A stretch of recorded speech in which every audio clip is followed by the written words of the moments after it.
Here's what's coming up on your horizon. Well, today we begin with a growing debate over the direction of Oklahoma's top crop. It involves just three little letters, GMO, but three letters that could determine the future of Oklahoma's wheat industry. My firm belief is that we won't see GMO in wheat in my lifetime. Science is not that simple, that's all I can say. In our Oklahoma Standard, I'll introduce you to an Oklahoman whose entrepreneurial spirit has helped him grow a blossoming business. Our family didn't have much money, so to help pay for going to school, I started a business making terrariums. Lisa Hines takes us to Kingfisher to meet a teacher helping her students find the science in agriculture. Stay with us for Oklahoma Horizon. Oklahoma Horizon is made possible by the Oklahoma Department of Career and Technology Education. Oklahoma's investment in career tech provides more than nationally recognized technology education and training. It produces solid financial returns for the state's economic future. Oklahoma Career Tech, elevating our economy. And the Oklahoma Department of Agriculture, Food, and Forestry, helping good people grow good things. And now, from the Career Tech Studios in Stillwater, here's your host, Rod Moselle. Hello everyone, thanks for joining us here on Horizon. Well, biotechnology is nothing new. It permeates our lives, from the medicines we take to the clothes we wear, even the food we eat.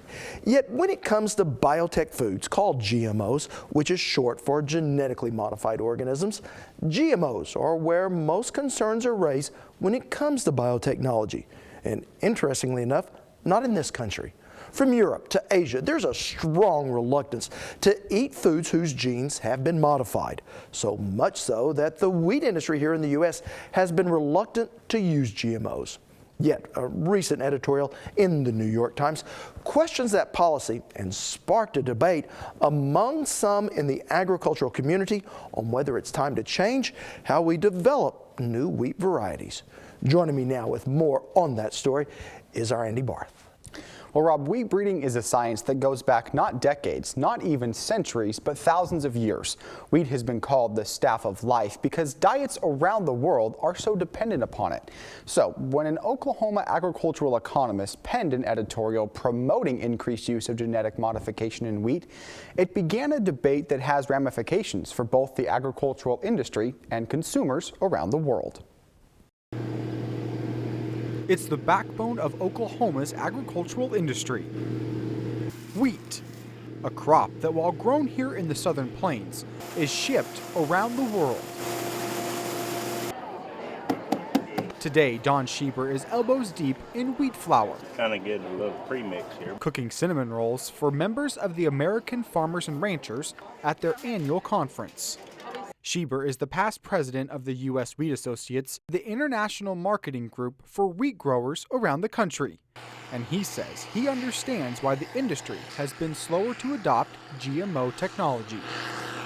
My firm belief is that we won't see GMO in wheat in my lifetime, but if we do, it's going to be because we need it, not because some company wants to get rich over it. And one reason GMO wheat is not on the market yet, Schieber says, is due to international trade concerns. There's just too many countries around the world that are not in favor of it at this time. A lot of them will say, we don't want it, we can't use it. But you go behind the camera, behind the closed doors, and they'll say, we know it's coming, but we're not ready for it yet. GMOs or GM crops or GM technology is not without risk or disadvantages. Brett Carver is a professor at OSU specializing in wheat breeding and genetics, and says while genetically modified technology is a valid resource, it's not one OSU plans to utilize right away. We're looking at the GM option as something that we can, again, access novel genetic variation, but we're going to do that as a last resort. It's a tool. It's a tool in that toolbox. And it's going to be a tool that we currently are exploring, but it will be a tool used along with other tools, or maybe we will use these other tools first. And Schieber says when GMO technology does appear in wheat, he wants farmers to still have a say. We still want the farmers to have the choice, GMO or non-GMO.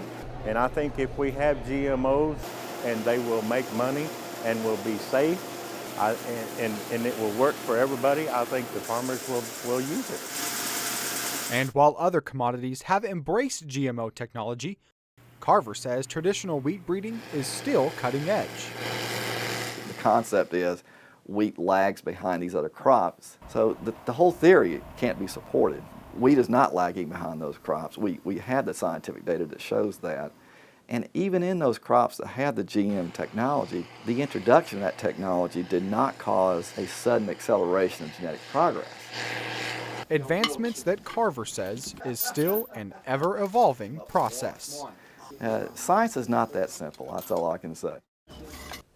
Well, now both Carver and Schieber agree that the cost of a single genetically modified wheat trait will cost in the hundreds of millions, an expensive program that will undoubtedly face a lot of scrutiny worldwide.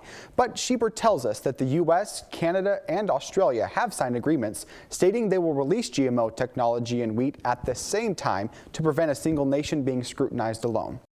A couple of quick questions for you, Andy. I've been told that the wheat genome is particularly complex and subsequently hard to modify genetically.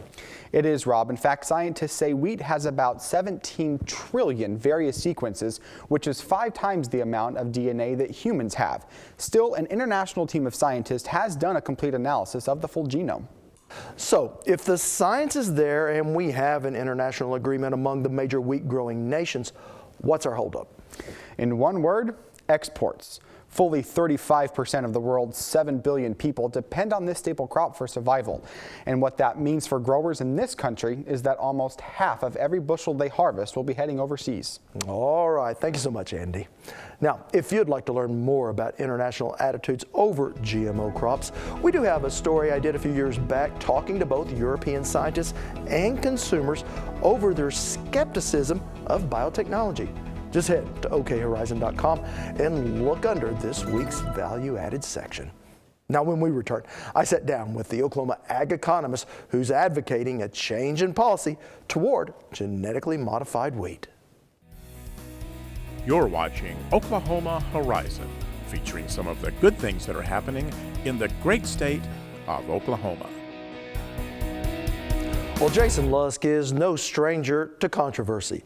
Lusk is the author of The Food Police, a well-fed manifesto about the politics of your plate, a book where he takes shots at many of the conventional wisdoms currently held about nutrition and agriculture. And his latest targets are GMOs and those who oppose them in our food supply.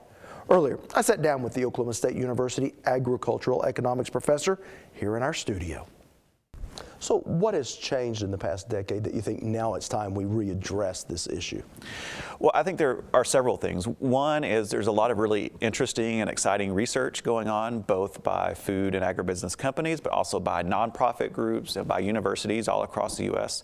So there are a lot of really interesting traits that are being developed that have a lot of promise. In terms of biotechnology. Biotechnology, by the way, is not the solution for all the problems. It's important not to overhype it, but I think it does have the potential to provide some advantages to producers and to consumers. So I think that's one thing. There's been more technological research that's come about. Another thing is, we've been growing this stuff since the mid-90s now in corn and soybeans. So it's been a long period of time, and there's a lot better understanding of the consequences both at the farm level and at the consumer level.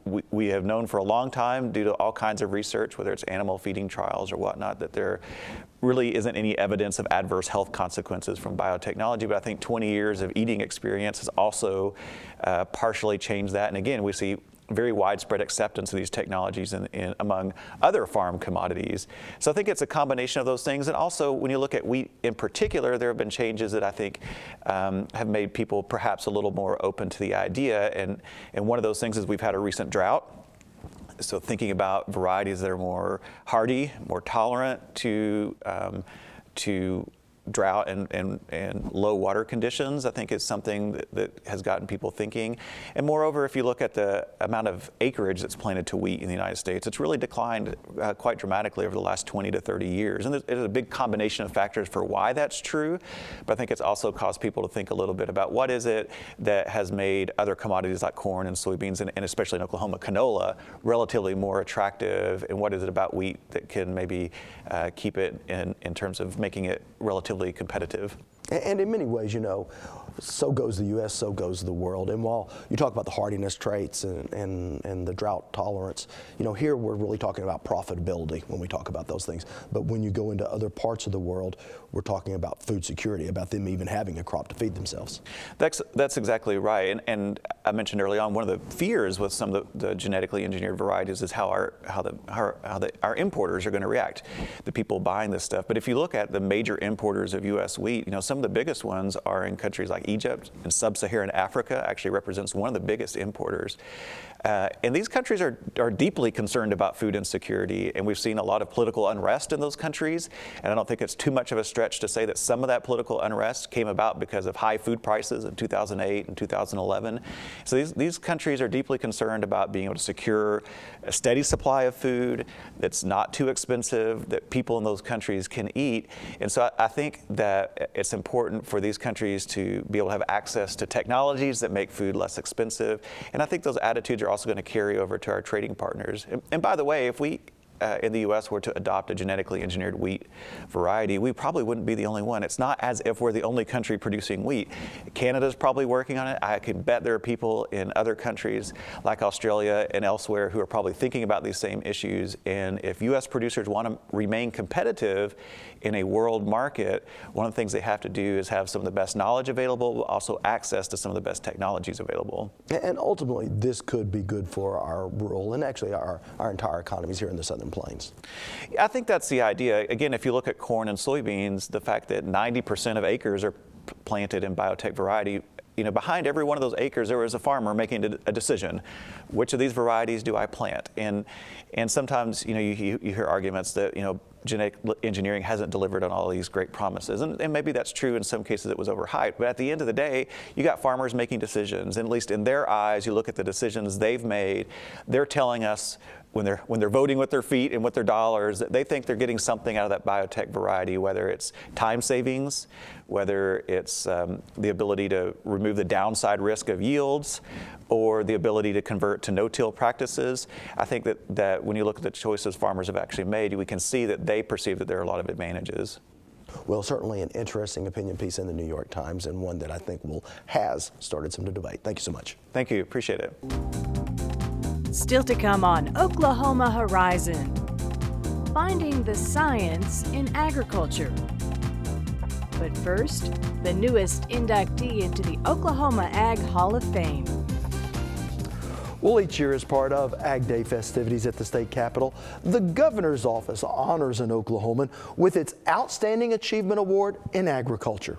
And this year's winner is a gentleman whose love of growing things is only rivaled by his love of helping others. For Rod Moselle, growing up meant growing things. My family had a truck cropping operation at Pauls Valley, Oklahoma.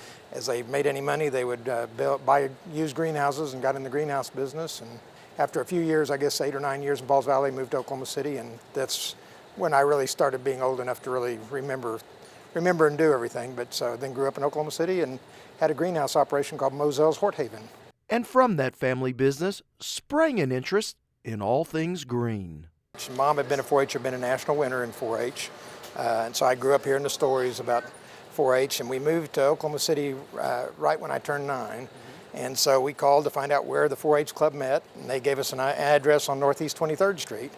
And so Dad drove me over there for my first 4-H club meeting, and we went looking, and he was new to the city, didn't know.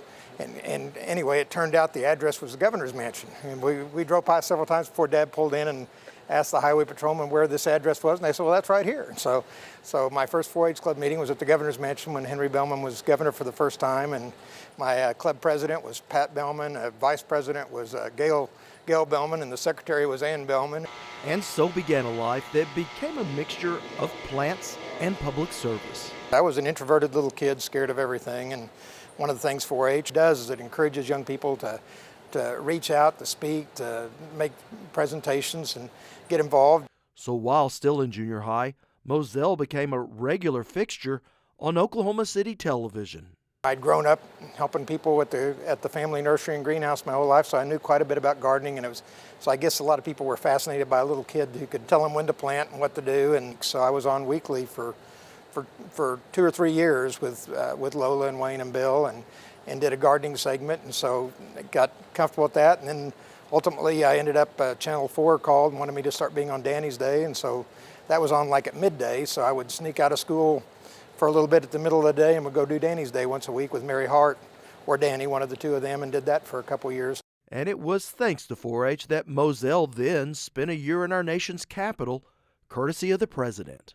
Somehow the president came to speak to National Club Congress, and we got to meet and got interested, invited me to be involved in Young Voters for the President, so I ended up in Washington, D.C. working on the Young Voters for the President campaign, and then working on the inauguration after that and so forth. So I spent probably a little over a year in D.C. before coming back to start my freshman year. At Oklahoma State University, where Moselle used his horticulture know-how to pay for college. Our family didn't have much money, so to help pay for going to school, I started a business making terrariums. We talked First National Bank of Oklahoma City and a number of other banks into giving terrariums because they were hot at the time when people opened a bank account. We ended up doing thousands of terrariums, and that helped raise my tuition money and all to get through college. And a business was born. Today, Rod and his wife Donna own American Plant Products and Services, a wholesale company with annual sales over $6 million, raising foliage plants and selling greenhouse structures and equipment around the nation to both big and small. The more sophisticated the greenhouse, the more it's our niche, I guess. So the two most important greenhouse ranges in the country are Monsanto at St. Louis and Noble Foundation at Ardmore, Oklahoma. And we had the chance to do the Noble, to help design and build the Noble Foundation facility, which is just remarkable. And then that's led to the opportunity to do lots of seed company and research university facility all over the country. So the more sophisticated it is, the fewer people that have the team and the talent to do that, and we like to think that we're in that group. And then we love helping new businesses start. Right now there's a whole bunch of folks starting with hoop houses and real basics, and we love helping new businesses get started. Altogether, Moselle has designed and built over 50 teaching greenhouses around the state, which is just part of his commitment to helping everyone understand the role agriculture plays in all of our lives. More and more of our people live in city areas, and they don't get to, even their grandparents aren't on the farm, so we're getting enough generations away that they have no experience to tie into the farm experience. Well, the best way for traditional agriculture to communicate with folks is through the gardening experience, because when people garden, they learn that they have to share some with the insects and some with the diseases, and they have to deal with droughts, and they have to deal with floods, and they have to deal with winds, and so all the same issues that farmers face, gardeners face. And so the more you can get people gardening, the more you can then use that experience to help people understand the problems that a wheat farmer faces, or a canola farmer faces, or that a cattle raiser faces out on the ranch. So we're all dealing with real life. That's a way to help people understand it's not just on the shelf at the Safeway or the Homeland or Crest. It's the farmers battling to get that food ready for them. A role Moselle takes seriously, making a point to venture outside Oklahoma's borders to work with other growers around the world, helping others while learning himself. An acre of greenhouse production or acre of even outdoor truck farming production is equal to many acres of crop production, because we're doing the very same things, just a lot more intensively. And Moselle credits his commitment to Oklahoma agriculture and his dedication to helping others to a life philosophy he learned at home. A lot of that you get from your parents, I think. My parents were very giving. They were into outreach, doing every program they could for every garden club and church group and community garden and so forth from down at Pauls Valley. So we saw that model, and then my dad was in a real bad tractor accident when I was a little kid at Pauls Valley, and so Pauls Valley will always be home because the way the people of Pauls Valley responded. I mean, the people came and plowed the fields, they planted the crops. I mean, Dad was in the hospital for months, and for a while we didn't know he was going to live. I was at that time in first or second grade, but I remember all that. We had no money. I remember we thought it was, Mom and Dad had prepared us for, there wasn't going to be anything for Christmas. Well, it was probably the best Christmas we ever had, because One group came and bought a Christmas tree, and other groups came and bought gifts, and Santa Claus and Mrs. Claus surprised us, woke us up during the night, and all kinds of amazing things. And so I guess that whole experience taught me the importance of community and the impact we can have on each other. I don't know the names of any of those people, but they changed my life and set a tone that you wish other people not could have the bad tractor accident and so forth, but could experience that kind of reaching out and that kind of love and support for one another. It makes a difference. A difference Moselle hopes to make in other people's lives in everything he does. It's been a remarkable life. I mean, I've been blessed with an amazing wife, an amazing mom and dad, and just amazing friends from the first 4-H club meeting on. It's just been remarkable. So, you look back and you wonder what you'd change, but in the end, there's nothing you'd change. It's just been a real blessing. Rod Moselle, the winner of the 2014 Governor's Outstanding Achievement Award in Agriculture. Moselle is also passionate about small business. In fact, he was instrumental in establishing the Governor's Council on Small Business, just one of the many reasons we honor Rod Moselle as an Oklahoma standard. Want to share something you've seen here today? Well, all of our episodes are streaming on our YouTube channel at Oklahoma Horizon TV, or you can subscribe to our weekly free podcasts on iTunes.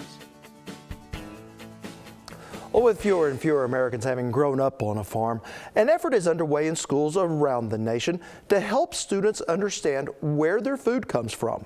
It's called Ag in the Classroom, and Lisa Hines met up with their latest award-winning teacher. It's snowing paper balls in Lisa Storm's classroom. Now get one that is not your own. Using Ag in the Classroom curriculum resources, Lisa teaches science using examples from agriculture. Inform, that's all information. Even though the subject was a general science subject like matter, solid, liquid, gas, we tied it in with what's really happening today, the snow and the weather, and then we tied it in with how that affects the crops and the farmers and the situations around us. And since most of us are 3 or 4 generations removed from the farm, but still dependent upon agriculture to eat, Lisa says using it to teach just makes sense. There's lots of reasons why I use Ag in the Classroom. There's so many subjects you have to teach in 3rd grade, and it's why you might as well use agriculture topics to teach them rather than anything else. Like if you're teaching drawing conclusions or making an inference, you could read things about penguins or taxis in New York, or you could read about sheep and wool and pork and wheat in Oklahoma. And for some students, finding out where their food comes from is eye-opening. At the beginning of the school year, I find that many of them don't realize where their food comes from. And so we start with that. Where does this hamburger meat come from? Where do pork chops come from? Even wheat. They know there's wheat, they just don't realize it's ground and to make flour, and then flour is made all these other products. So that's a big one that we start on. Oklahoma agriculture makes us strong. Now Lisa's students are so excited about what they're learning that she made a video of them talking about Oklahoma agriculture. Our university makes us strong. I got my iPad out and we had done the lesson, Oklahoma Agriculture, Oklahoma Strong. So I asked my students, what do you remember from this? And they started stating things. So then we wrote it down, wrote our script, and we practiced. And as they say, practice makes perfect, turning their video into an award-winning one. What is that green stuff? Audrey Harmon is a state coordinator for Oklahoma's Ag in the Classroom and says the class's video is really eye-catching. She made sure that her class knew about agriculture. They chose agriculture-related books, and then as she went through the classroom, they would say a little bit about agriculture and what they had learned. It brought up a lot of great discussions in her classroom about where their food comes from. Now, not only did Lisa win the Ag in the Classroom video contest, but she also won another great honor. Is the 2014 Ag in the Classroom teacher of the year. Lisa's a fantastic teacher. She's a great proponent for agriculture, and she's helped Ag in the Classroom specifically by writing over 50 smartboard lessons that we can use and offer to teachers in our state and all across the nation. Very excited and surprised and humbled because there's so many good teachers out there. Lisa Storm, Ag in the Classroom Teacher of the Year. You can keep up with us throughout the week. Just head to okhorizon.com where you can see more of any of our stories, read our reporters behind the scenes blogs, see what others are saying about us on Twitter, and face the facts with our regular updates. So reach out and touch us anywhere and anytime. Next time on Oklahoma Horizon, breaking the cycle of incarceration thanks to some of our four-legged friends. Muddy Paws is actually a really great program. What we do is we give people and dogs second chances. Plus, we'll meet some veterans cooking up new careers. On Oklahoma Show for the Heartland, Oklahoma Horizon.